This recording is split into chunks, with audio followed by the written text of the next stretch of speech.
everyone, it's Lisa from Lisa's Creative Corner. Today, the creative design team is going to be showing you different ways to use tags on your projects. Don't forget to check out the other design team members' projects as well.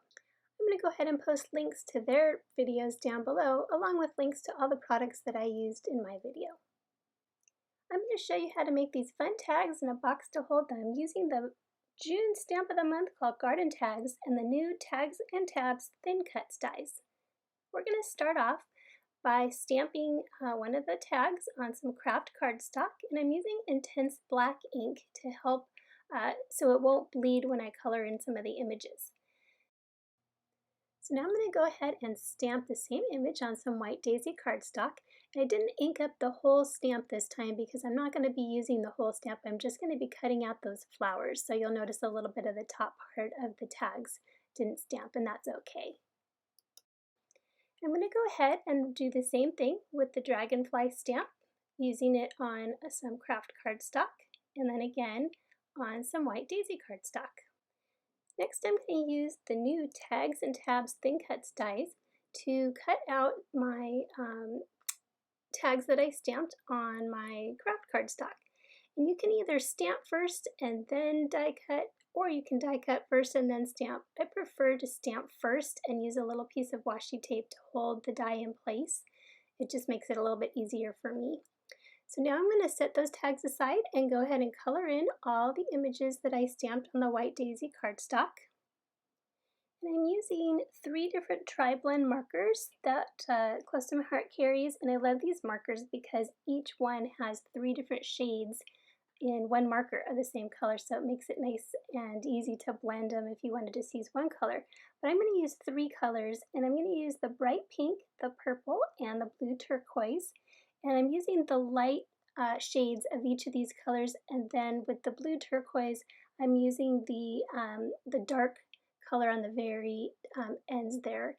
And then after I color them in, I'm going to go ahead and go over again with the lightest shade to blend them even better. These markers are so much fun. They just make blending so easy.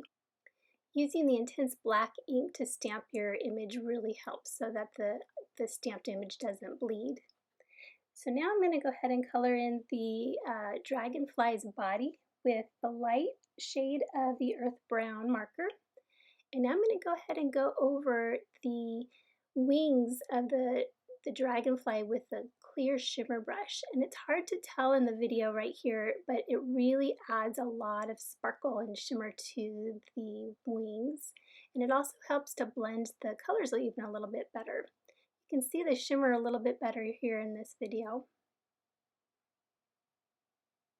So now I'm going to go ahead and use the clear shimmer brush on this stamped image, and I'm just going over the petals on the daisies in the shimmer brush.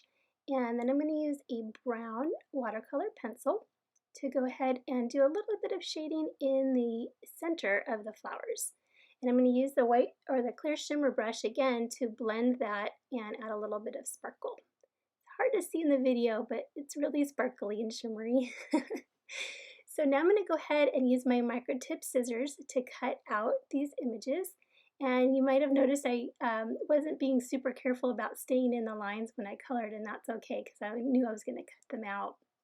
And these micro tip scissors really help when you're cutting out detailed images, especially with these teeny tiny little curves on these flowers. And if you notice, a little trick when you're cutting out a real detailed image is to turn your paper when you're cutting instead of turning your scissors. As you can see here, it just makes it, you have a little bit more control. And these micro tip scissors are just amazing for cutting out super fine details like this. So once I'm done cutting the double daisy here, I'm going to set that aside, and then I'm going to work on the teeny tiny little flower on the top and cut that out. And once I'm done cutting these flowers out, I'm going to go ahead and glue them right onto the stamped image on the kraft cardstock. And it just adds a lot of pop. And I tried to color the kraft flowers with the white watercolor pencils first, and it looked okay, but it didn't pop enough. And this just makes all that time cutting out those flowers worth it because it gives it a nice contrast. And I find using the bonding memories glue to adhere these smaller images really makes it easier. Just make sure you put something down underneath it to protect your work surface, or else you'll end up with glue all over. Ask me how I know. Sometimes I forget. So now I'm going to go ahead and color in the leaves on the craft cardstock using a green watercolor pencil. And this is kind of fun because it gives it a little muted look, but it still adds a little bit of color, and it makes the flowers pop a little bit more, but it still adds a little bit of nice color.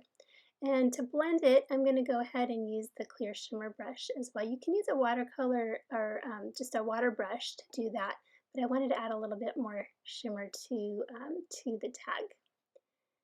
So now I'm going to go ahead and do the same thing with my dragonfly tag, and using the bonding memories glue, just adhere the stamped and cut out image right on top. And again, it gives it a lot of pop by having the white daisy cardstock on top. I tried it again with doing the colors directly on the craft, and it looked pretty, but it didn't pop as much. So after I adhere that, I'm just going to go ahead and touch up some of the spots that I saw are still a little bit white, because they really show more now that it's on top of the craft.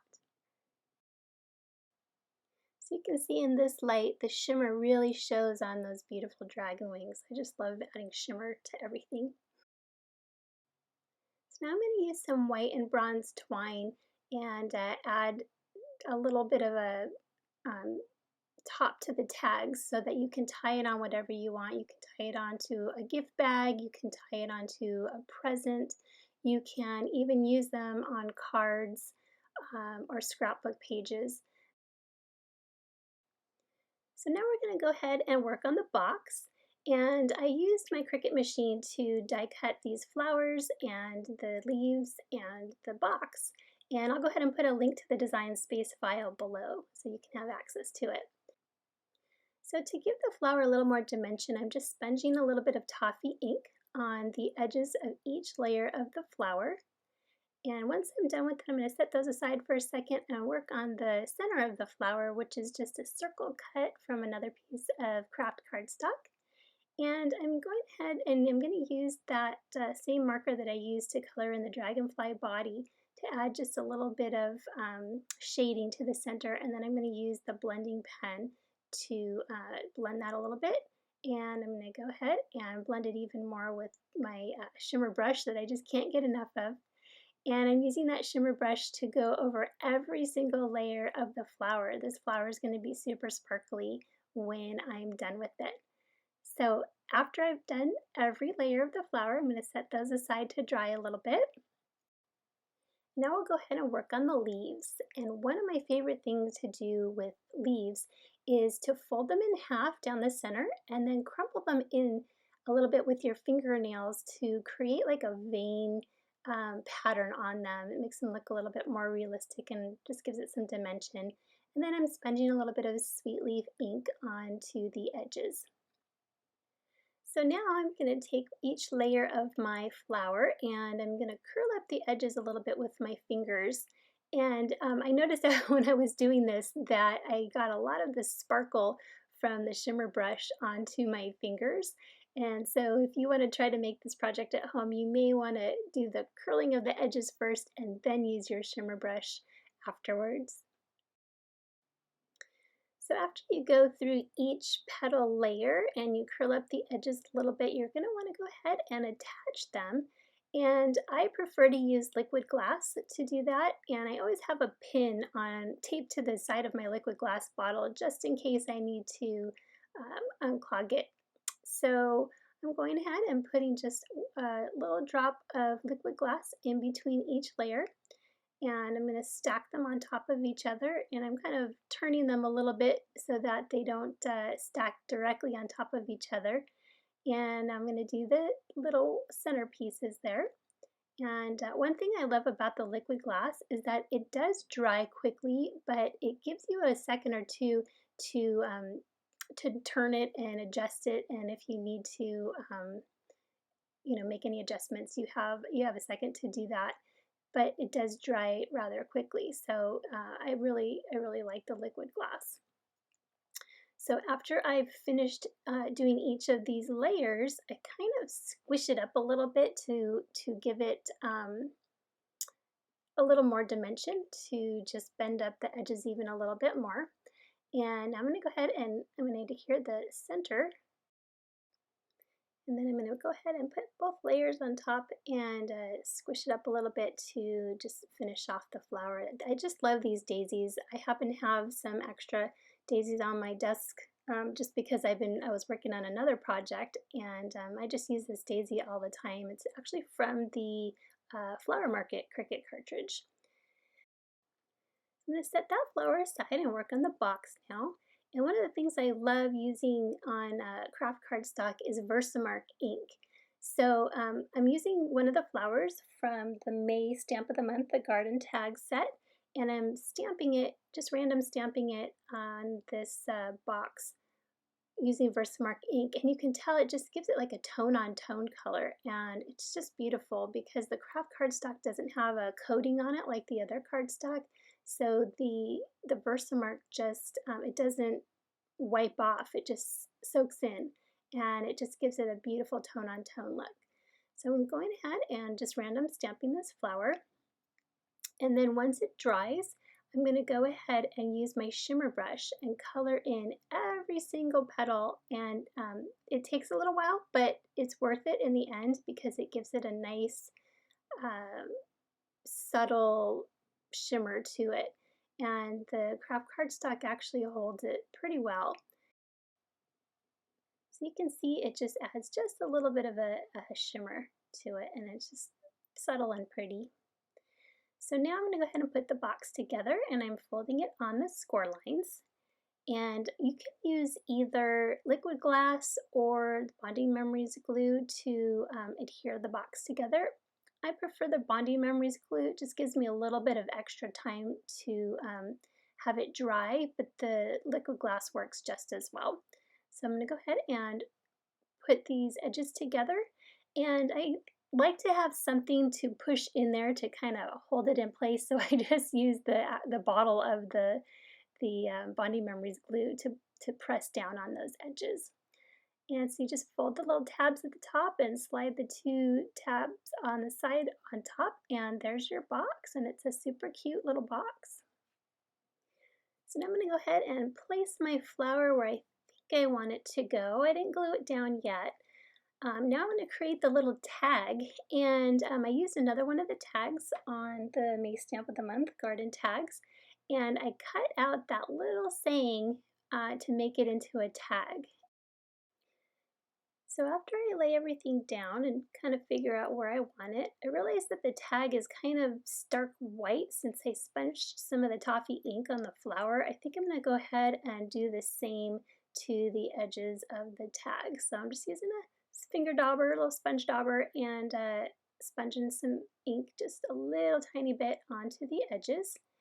And once I'm done with that, then I'm going to go ahead and adhere the flower to the box.